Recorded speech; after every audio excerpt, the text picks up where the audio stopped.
Oi gente, tudo bem? Nós estamos aqui mais uma vez no nosso Bíblia Fácil Tatuapé e é um prazer estar com vocês. Queria te lembrar que se você está gostando do nosso conteúdo, se inscreve no nosso canal, aperta o sininho de notificações, curte esse vídeo e espalhe ele por aí porque está sendo uma bênção. Nós estamos aqui no segundo episódio da série Conectados e na semana passada nós vimos como é possível se manter conectado com Deus o tempo inteiro. E hoje nós vamos continuar com esse assunto com os nossos convidados Paulo Amorim e Amós Santos. Junto conosco, você vai aprender à luz da Bíblia o que nós podemos aprender a respeito da oração, esse grande link que nos mantém conectados com o Criador.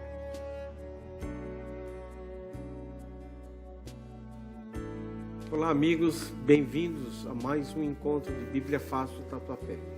Nós estamos na série Conectados e Amós está conectado aí conosco, né? Como sempre. Conectado. Obrigado pela sua conexão, obrigado pela sua audiência. É muito bom a gente se encontrar aqui toda semana no nosso programa semanal de estudo da Bíblia e mais um programa aí preparado com muito carinho para você. Como fazemos sempre, nós nos conectamos com Deus para que Ele faça essa grande conexão entre Ele e nós, entre nós e vocês. Na medida do possível, feche os seus olhos, nós vamos invocar a presença de Deus aqui entre nós. Querido Deus, muito obrigado pelo Teu amor, pela Tua misericórdia.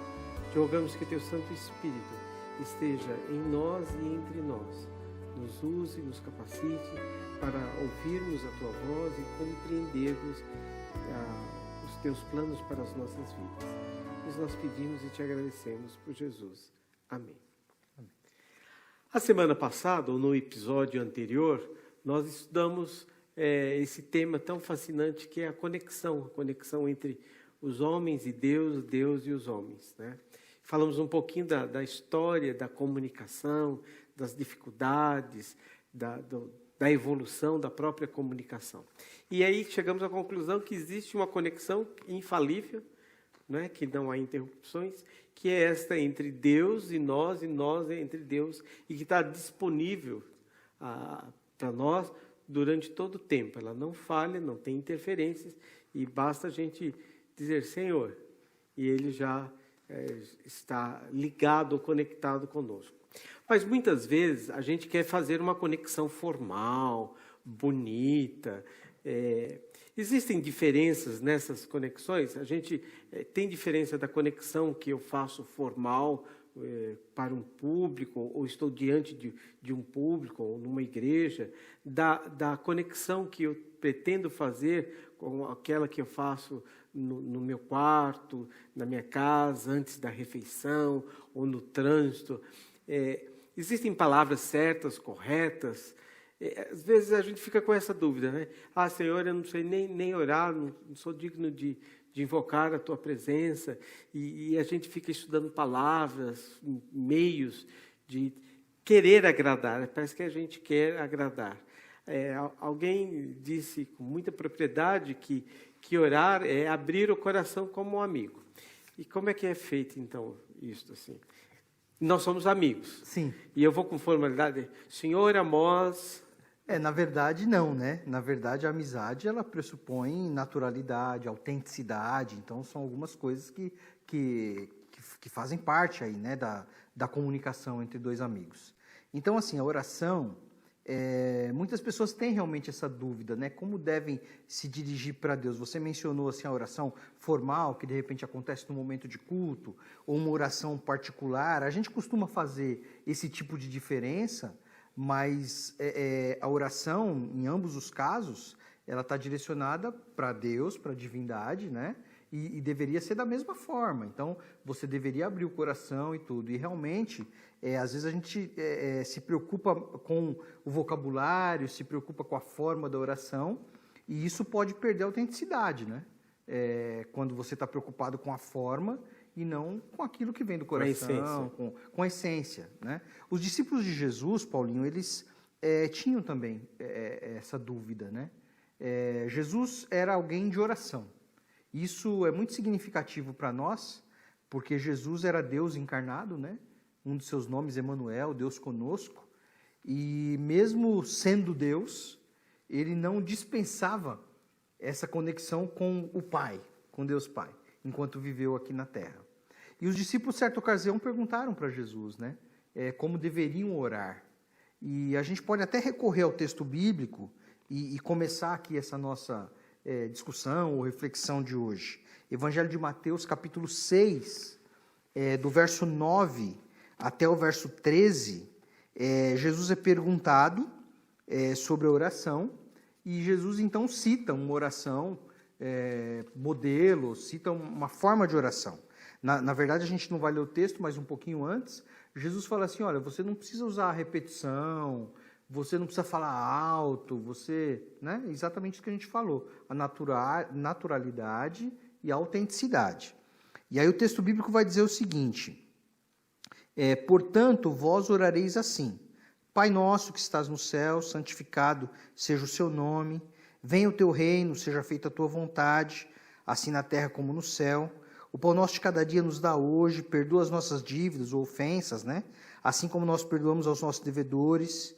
Não nos deixe cair em tentação, mas livra-nos do mal, porque teu é o reino, o poder e a glória para sempre. Amém. Então Jesus falou, vocês podem orar dessa forma. A gente deve entender que Jesus falou aqui, Jesus pontuou algumas coisas. E é isso que a gente pretende aqui com você que nos assiste, refletir em algumas coisas que Jesus pontuou, algumas coisas que foram mencionadas nessa oração modelo. Então, Jesus tocou em vários aspectos, né, nessa oração. Não significa que a oração tem que ser assim, só assim, né? Jesus tocou nos pontos. E me parece não, o primeiro ponto que ele toca se aproxima como um amigo a Deus, mas também com reverência, com respeito, né? Pai nosso, né, que estás nos céus, santificado seja o teu nome. Então, é como um filho se dirigindo ao pai, com respeito, com reverência, não precisa de um formalismo, uma cerimônia, mas exige um respeito, né, à autoridade e o reconhecimento de que ele é o nosso pai. Sim, não é uma relação assim de medo, né? Uma outra questão, às vezes as pessoas colocam assim Deus inacessível, né? Então, assim, você tocou num ponto que eu acho que é fundamental. Você tocou num ponto que Deus está acima de nós e que nós devemos nos dirigir a Deus com respeito, com solenidade, mas ao mesmo tempo Ele está perto de nós porque nos dá liberdade e nos chama de filhos, né? Porque Deus nos chama de filhos, então a gente se dirige a Ele como um pai. E essa relação pai-filho, embora existam assim, às vezes problemas em algumas relações humanas, mas normalmente não é uma relação de medo, mas é uma relação de um respeito, mas de admiração, de abertura, de confiança. A gente sempre menciona, Paulinho, aquela figura de uma criança que se atira nos braços do pai, né? As crianças pequenas, elas têm isso, né? O pai chama, olha, pula, ela pula, vem. Eu me lembro de um episódio, a minha filha estava no sofá e ela pulava e pedia para eu me afastar cada vez mais dela, né? Então, a confiança de pular cada vez mais e tal. Então, assim, o primeiro ponto que você tocou, muito interessante, quando Jesus ensina a orar chamando de pai, Jesus está falando de uma coisa muito especial dessa relação. E no episódio anterior a gente falou, né?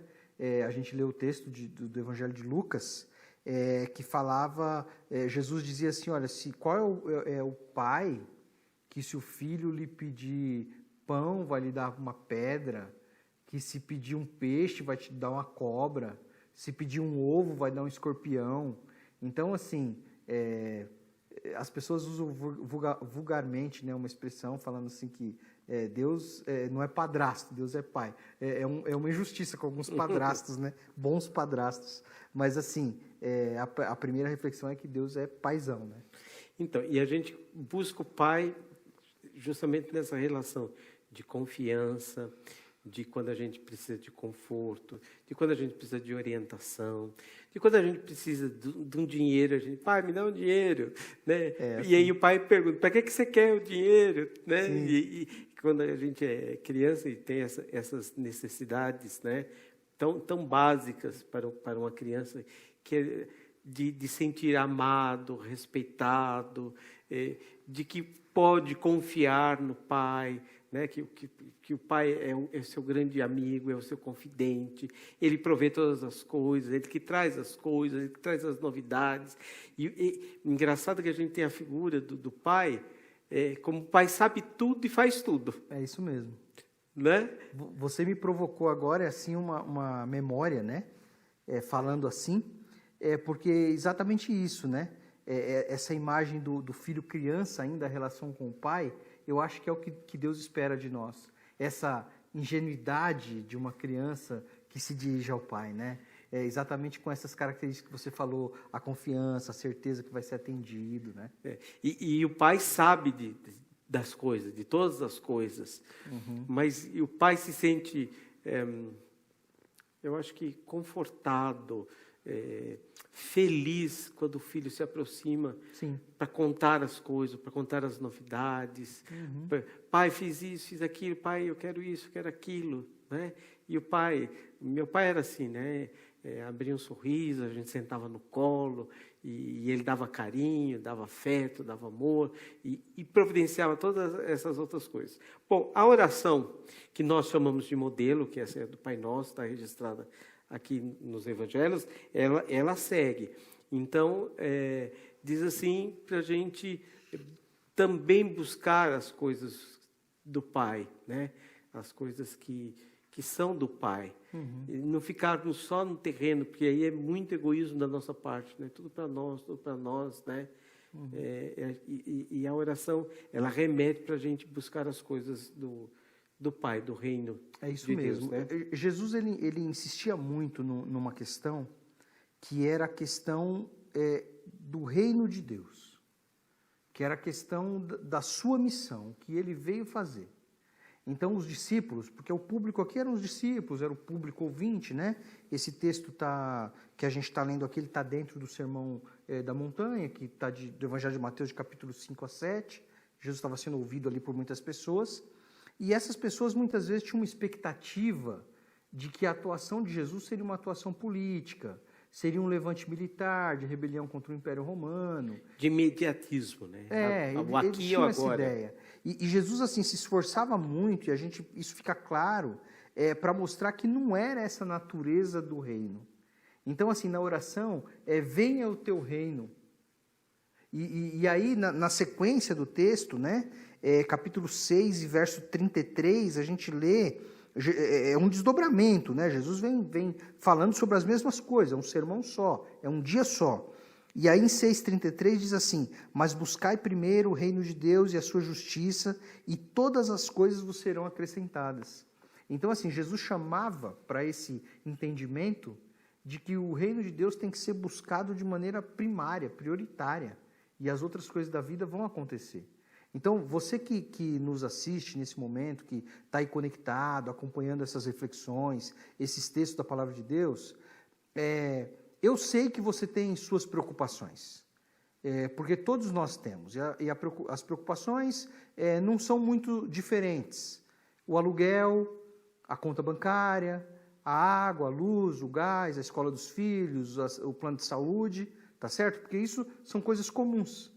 Só que nesse texto, se você vai um pouquinho perto desse texto de Mateus 6,33 que a gente leu, Jesus fala assim, Deus sabe que vocês precisam de todas essas coisas, mas buscar primeiro o reino de Deus e a sua justiça, e essas coisas serão acrescentadas. Então é uma questão assim de ordem do que faz primeiro, que é a prioridade. A gente precisa dessas primeiras coisas, mas Jesus está dizendo assim, primeiro o reino, e as outras coisas vão se ajeitar, né? E a oração prossegue dizendo assim, depois que você buscou o reino, então agora peça o pão, eu vou te dar o pão. E esse pão representa, acho que o sustento, a vida. Né? Enquanto estamos neste reino terrestre, a gente precisa destas coisas também. Sim. Né? E Deus nos dá, não falta o pão, né? Aquele que busca o reino de Deus jamais irá mendigar o pão. É isso mesmo. E o Evangelho, ele é um alerta, assim, é um alerta de equilíbrio, né? Então, assim, é importante que a gente diz isso, né? Tem ambição. É importante que a gente tenha ambição, que a gente busque coisas, que a gente tenha o desejo de conquistar coisas. Isso faz todo sentido, é importante isso. Mas é importante, assim, que a gente não se perca nessa busca, que a gente não perca a essência. Você já mencionou essa palavra hoje. Então, a Bíblia fala, num determinado momento, que muitas pessoas elas são atormentadas com dores pelo amor ao dinheiro. Então, o Evangelho é curioso, porque ele não tem uma crítica ao dinheiro, ele não tem uma crítica à riqueza. Em momento algum, a gente encontra isso. Aliás, a gente vai encontrar personagens bíblicos bem-sucedidos e prósperos do ponto de vista material. Mas o Evangelho ele faz uma crítica profunda e contundente, amor ao dinheiro, coração no dinheiro, prioridade no dinheiro. Faz uma crítica séria a respeito desse tema. Então, assim, falou do pão. Provérbios tem um texto que eu acho muito interessante, Provérbios 30, capítulo 30, os versos 8 e 9, tem uma coisa muito interessante que fala aqui desse equilíbrio, da importância de ter as coisas na medida, nem menos e nem mais, né? Então, aqui, o autor, na sua sabedoria, ele escreve o seguinte, capítulo 30 de Provérbios, versos 8 e 9. Afasta de mim a vaidade, a palavra mentirosa, né? São máximas aí, conselhos e tal. Não me des nem a pobreza nem a riqueza. Então está falando de um equilíbrio. E por quê? E aí ele até explica o porquê. Mantém-me do pão da minha porção diária, acostumada e tal, para que porventura de farto eu não te negue e diga, quem é o Senhor? Ou que, empobrecendo, venha a envergonhar o nome de Deus. Então é interessante aqui a visão da palavra inspirada em Provérbios, dizendo o seguinte, olha, eu nem quero ter muito para não ser soberbo e dizer assim, não preciso de Deus, quem é Deus e tal, mas também não quero ter que me falte, porque isso é uma desonra. E você mencionou muito bem aí a promessa de que sou moço e agora sou velho, mas nunca vi o justo nem a sua descendência mendigar o pão, né? Então, de fato, o que a gente precisa é garantido cumprindo a promessa que a gente leu de Mateus 6,33, busca primeiro o reino, que Deus vai oferecer tudo aquilo que você precisa. São ponderações, né? Você que está assistindo aí vai pensando nessas coisas, porque às vezes a gente corre tanto, né, Paulinho, atrás de coisas. Tem um outro ponto muito interessante, e é um ponto crucial desta oração que nós chamamos de modelo. É a questão do perdão. A gente quer ser perdoado. E quão difícil é perdoar. E o que Jesus ensina? Numa frase curtinha. A gente não vai ler o texto, mas você aí pode pegar como lição de casa Evangelho de Mateus, capítulo 18. Jesus contou uma parábola lá do credor incompassivo, de alguém que tinha dinheiro para receber, né? Um credor. E aí o que acontece? Ele também devia alguém. E ele foi perdoado, ele devia muito para alguém, para o rei, na verdade. E ele foi perdoado, aquela soma de dinheiro absurda e impagável. E alguém devia para ele um pouquinho de dinheiro. E o texto bíblico, você leia depois, porque é muito curioso, detalhes do texto. O texto bíblico diz que ele cobrou essa dívida apertando o pescoço do devedor e paga o que me deve. E segundo o que era permitido na época, entregou para ser preso, fez de escravo e tal, né? Já não consegui responder sua pergunta na frase curtinha. Mas, na verdade, Jesus estava ensinando o seguinte. Jesus, ele nos colocou num dilema tremendo. É uma balança, né? Porque Jesus falou assim, a oração, perdoai as nossas dívidas ou as nossas ofensas, né? Nossos irmãos católicos usam mais essa versão, perdoai as nossas ofensas, assim como nós perdoamos a quem nos tem ofendido. Nossos irmãos católicos usam mais essa versão. Tanto faz. Mas o fato é que, assim, Jesus colocou a gente num dilema. Me perdoa igual eu perdoo. Como é que eu perdoo? Como é que você perdoa? Então, assim, não é fácil, né? O perdão não é coisa fácil. Tem uma máxima, né? A gente fala assim, eu perdoo, mas não esqueço. Pois é. E aí Deus diz assim, eu perdoo teus pecados e lanço nas profundezas do mar e de lá ninguém tira. Sim, uma ação muito diferente dessa ideia do perdoo, não esqueço, né? Então, assim, é um caminho difícil, né? Porque a gente perdoa e na primeira oportunidade, ó. Ah, sim. Passa na cara, né? É. Fala para a pessoa. Deus age assim? Não. Não, Deus não age assim, né? Você mencionou aí brilhantemente esse texto, e essa profundeza do mar representa alguma coisa assim inacessível, né? Essa é a ideia, é o espírito do texto, né? E de um jeito poético, mas representa uma coisa inacessível. Então, assim, as nossas falhas Deus coloca num lugar inacessível. E a gente faz o contrário, deixa as dos outros. É um tema difícil, né? Eu confesso que eu mesmo tenho desafios nessa questão. Eu acho que muitas pessoas têm, né? Porque perdoar de maneira genuína... Parece que é um ponto crucial dessa oração. Mas Jesus deixa claro assim, você quer receber perdão, você quer receber a bênção, você quer fazer essa conexão com Deus... Porque ele está disposto a dar perdão o tempo todo. Exatamente. Né? Mas aí chama atenção assim, como é que você tem perdoado, né? É uma reflexão, né? A parábola desse credor, que eu mencionei, Evangelho de Mateus capítulo 18, é uma reflexão, porque às vezes a gente é perdoado de tantas coisas. Eu digo não por Deus, eu digo assim humanamente mesmo, em questões que acontecem. E só que às vezes a gente não tem a mesma tolerância em relação a outras pessoas. Claro que há questões muito complexas e muito difíceis, e nosso papel aqui não é de juiz, né? Mas assim, o Evangelho... ele é um padrão, né, Paulinho, para a gente buscar. É um padrão para buscar. Então, assim, muitas Paulinho, vezes... Não julgo que tenha alcançado, mas eu prossigo. Exatamente. Então, esse perdão completo, como Deus nos perdoa, é um alvo a ser alcançado. Sim, um crescimento, né? A gente fala muito da caminhada cristã, desse processo da vida toda, então é uma coisa para ser perseguida. Não é fácil, mas Jesus chama atenção, né? Que tipo de bênção que você vai atrair para você se você não abençoa? Isso pode se desdobrar de muitas maneiras, né? Pode extrapolar aqui a letra do texto. Né? Quase terminando a oração, Jesus dá um exemplo assim, de duas coisas que nós devemos pedir para a gente se ver livre. É de pecar e se ver livre do mal. Vamos falar primeiro desse pedido que devemos fazer continuamente, né? Livra-nos de pecar. Uhum. Quer dizer, pecado, ser tentado é pecado? Como é isso? Entre a tentação e o pecado, é um caminho. Isso é interessante, né? Porque algumas versões falam, não nos deixe cair em tentação, né?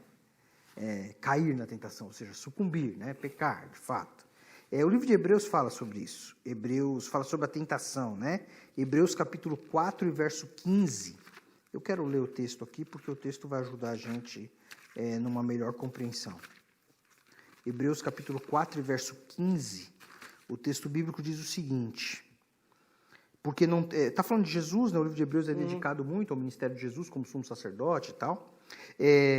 Porque não temos um sumo sacerdote que não possa compadecer-se das nossas fraquezas, porém um que como nós em tudo foi tentado, mas sem pecado. Tá fazendo uma referência que Jesus ele tem empatia conosco, porque viveu, né, como homem, foi tentado, mas não sucumbiu à tentação. Então assim, a tentação, a possibilidade de pecar não é pecado, né?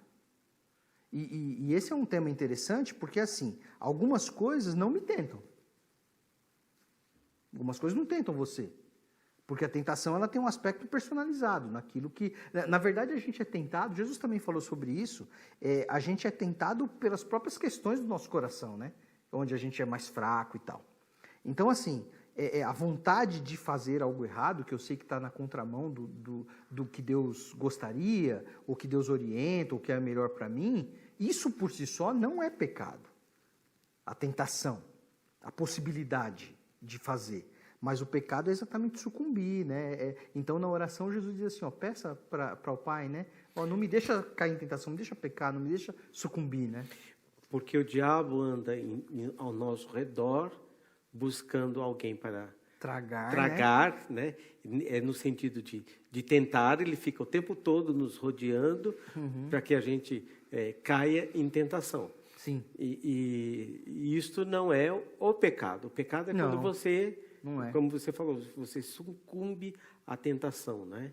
Embora essa questão da tentação, às vezes, ela provoca assim, um estresse psicológico, ela provoca angústia, mas isso é próprio dessa luta da natureza que a Bíblia... O apóstolo Paulo fala sobre isso de uma maneira brilhante, né? Ele chama de natureza espiritual, que é a natureza daquele que conhece a Deus. Você que está assistindo, que está buscando, que está envolvido com a Bíblia, com estudo, com igreja, com questões espirituais, então você está desenvolvendo uma natureza espiritual. Mas a gente tem a natureza biológica que anda na contramão disso. Então é claro que às vezes a gente tem essa angústia. Isso não é pecado. A angústia não é pecado. Né? E quase terminando, a oração de Jesus diz assim, livra-nos do mal. Pois é. Eu acho que assim, eu penso muitas vezes sobre isso, viu, Paulinho? Já pensei em muitas ocasiões. A gente vive num ambiente permeado de maldade, né? No nosso planeta. Isso nasceu com a rebelião, né? De um anjo contra Deus, de uma criatura de Deus. Mas isso se estabeleceu no nosso planeta muito no início. E a gente vive essa maldade. O mundo foi destruído já... Gênesis capítulo 6, né? Na verdade não o mundo, mas os habitantes foram destruídos, exceto uma família de Noé, está em Gênesis capítulo 6, porque relata lá que a maldade aumentava, a corrupção aumentava, e o desígnio do coração, o pensamento, as intenções eram más desde criança, né? Então a gente vive nesse mundo permeado pela maldade. Só que a Bíblia fala, eu não vou ler o texto, mas anota o texto você. 1 João capítulo 5, verso 18, primeira carta de João, diz assim que aquele que é gerado de Deus, aquele que é nascido espiritual, o maligno não toca nele, né? Ele não tem poder sobre ele. Então, assim, a gente vive num mundo permeado pela maldade.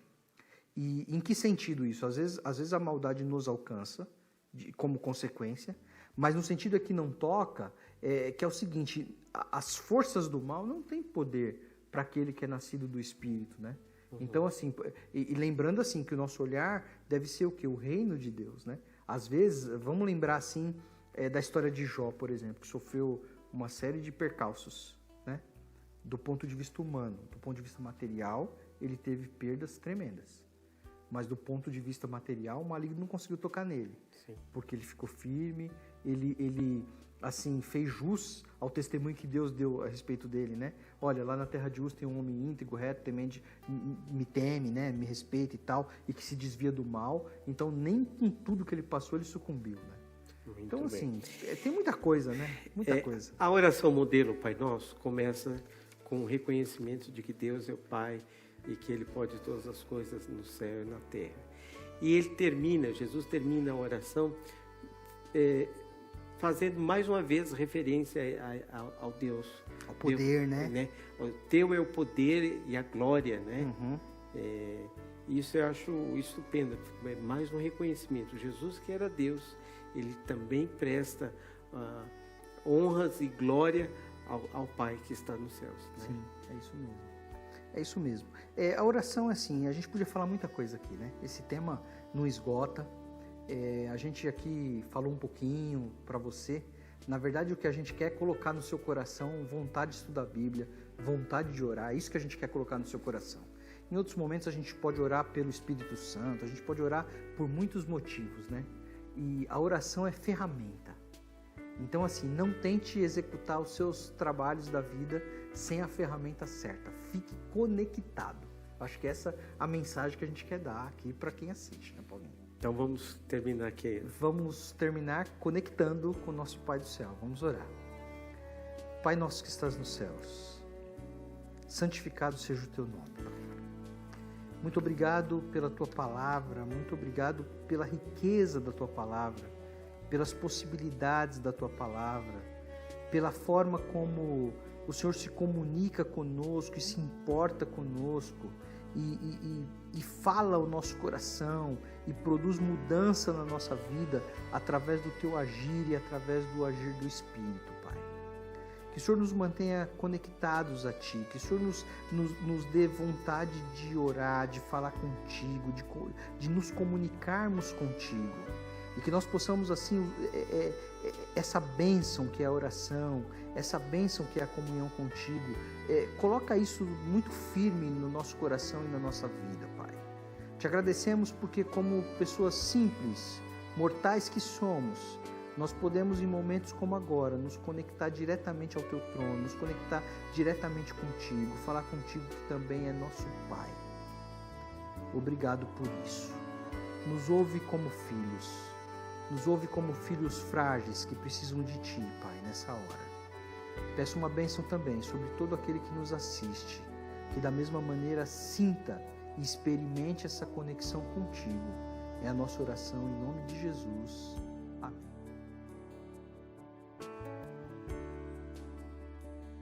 Então, gente, hoje nós aprendemos como Jesus, em sua maravilhosa graça, nos deixou instruídos de como manter essa conexão mais íntima com o Pai.